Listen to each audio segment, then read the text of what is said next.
There's a reason people stop listening to you, a reason they speak about you instead of with you, a reason decisions get made around you, without your input. And it doesn't start with disrespect. It starts with you. Every day, older adults across the country use the same 5 harmless phrases. They sound polite. They sound gentle. But what they really do? They shrink your presence. They strip away your voice.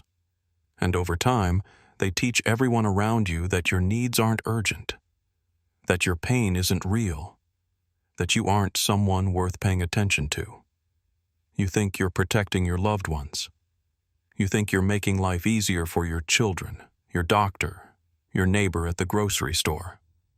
But what you're really doing, without even knowing it, is slowly erasing yourself from the room. And it almost always starts with one sentence. "Oh, it's nothing. I'm fine." 5 words. 5 dangerous, destructive words. Because, let's be honest, how often do you say it when it's not fine? When your back aches so badly you can't sleep? When the shortness of breath scares you, but you don't want to make a fuss? When your vision's going blurry, but you convince yourself it's just age? "I'm fine" is a wall, one that traps you inside your fear while keeping others blissfully unaware. And that ignorance? It can cost you everything. There's a story, true and far too common, about a 76-year-old woman named Marie from Arizona.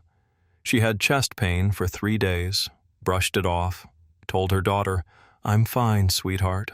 Don't worry, it's probably indigestion." She didn't want to interrupt her daughter's busy week.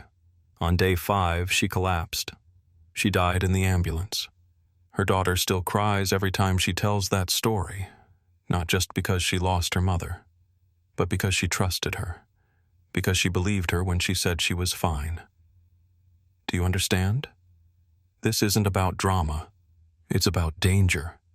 This one phrase has put people in hospitals, in wheelchairs, in graves. And worst of all, it doesn't just silence your pain. It teaches others to ignore it too.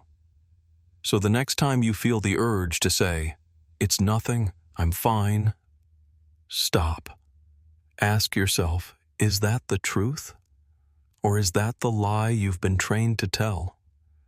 Because the moment you stop using that phrase is the moment people start seeing you again. And that's only the beginning. There's another phrase, quiet, familiar, and so common it almost sounds noble. "You don't have to worry about me." At first glance, it sounds like strength, grace, even love. You think you're being brave. You think you're lifting the weight off someone else's shoulders.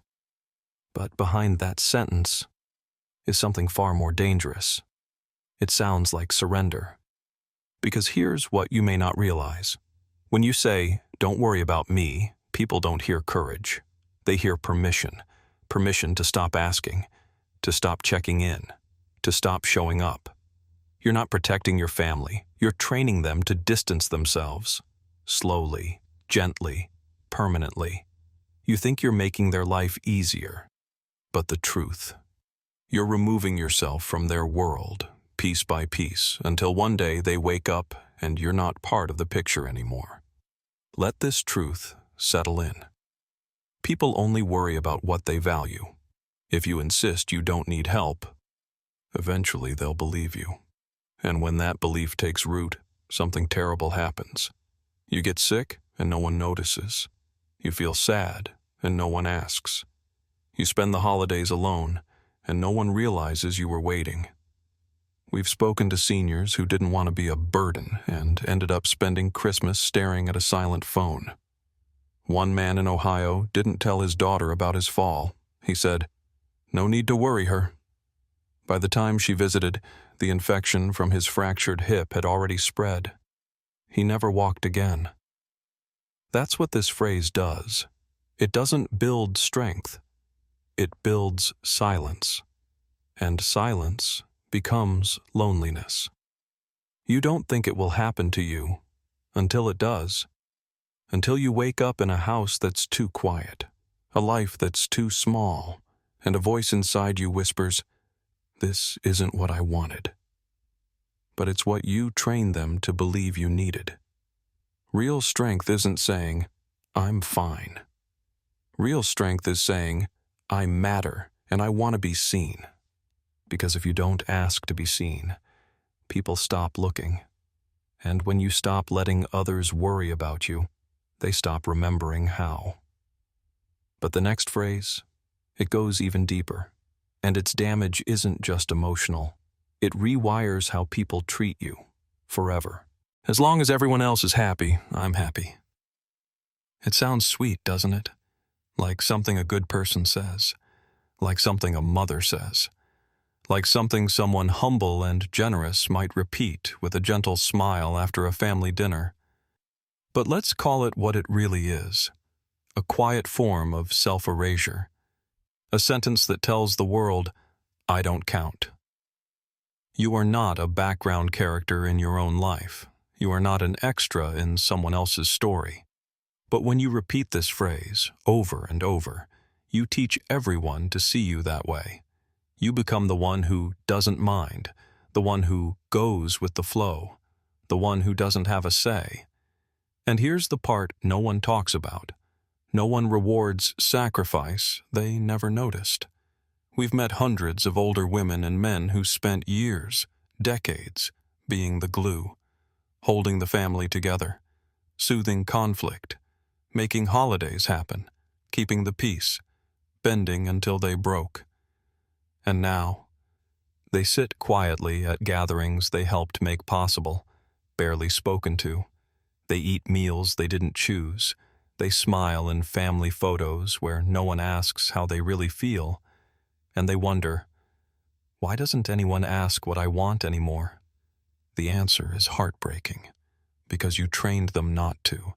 Every time you said, "Whatever works for you doesn't matter to me, as long as you're happy." You erased yourself. You thought you were being kind. But kindness without boundaries isn't kindness. It's silence. And silence teaches others to forget you. What if your happiness mattered just as much as theirs? What if you didn't need to earn peace? You were simply entitled to it. Because the most painful stories we hear start with someone who gave and gave and gave until they had nothing left, and the world didn't notice, because you never let it see you in the first place. But there's one more phrase, the most dangerous one yet. The one that doesn't just make you invisible, it makes disrespect acceptable. Fact, I don't want to be a burden. At first glance, it sounds noble, humble, like something a good parent or spouse might say out of love. But let's look closer. That phrase, it's not about humility. It's about fear. Fear of aging, fear of becoming unwanted, fear of being the reason someone else's life gets harder. And that fear? It doesn't protect you. It isolates you. Because when you say, "I don't want to be a burden," often enough, you start living like one. You stop asking for help. You stop mentioning pain. You downplay your needs.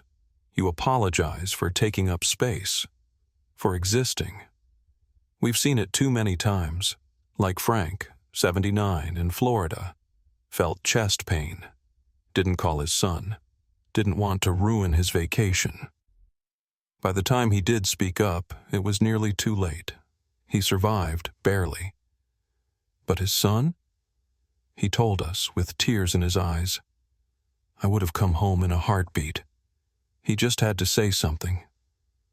But Frank didn't, because he thought being quiet was being kind. It wasn't. That silence almost killed him. You think staying small protects the people you love, but in reality, it leaves them helpless. Because here's what no one tells you. The people who love you, really love you, want to show up, but they can't, unless you let them. When you hold it all in, when you wear your pain like armor, when you whisper instead of speak, you teach your family not to worry. You teach your doctor to rush. You teach your friends to assume you're fine. And then one day, when you really need someone, there's no one left who knows how to help. So let's stop pretending this is politeness. It's not. It's slow erasure, a quiet retreat from your own life. And it ends today. Because if you're still breathing, still walking, still reading this, then you matter. And if you want to be treated with respect, if you want to be heard, if you want to be remembered not as a burden, but as a presence, then it starts with one decision. Stop apologizing for existing. These 5 phrases, they're not just habits, they're exits. Retire them, bury them, replace them with strength. Because respect doesn't just come with age, it comes with the courage to speak like you deserve to be here.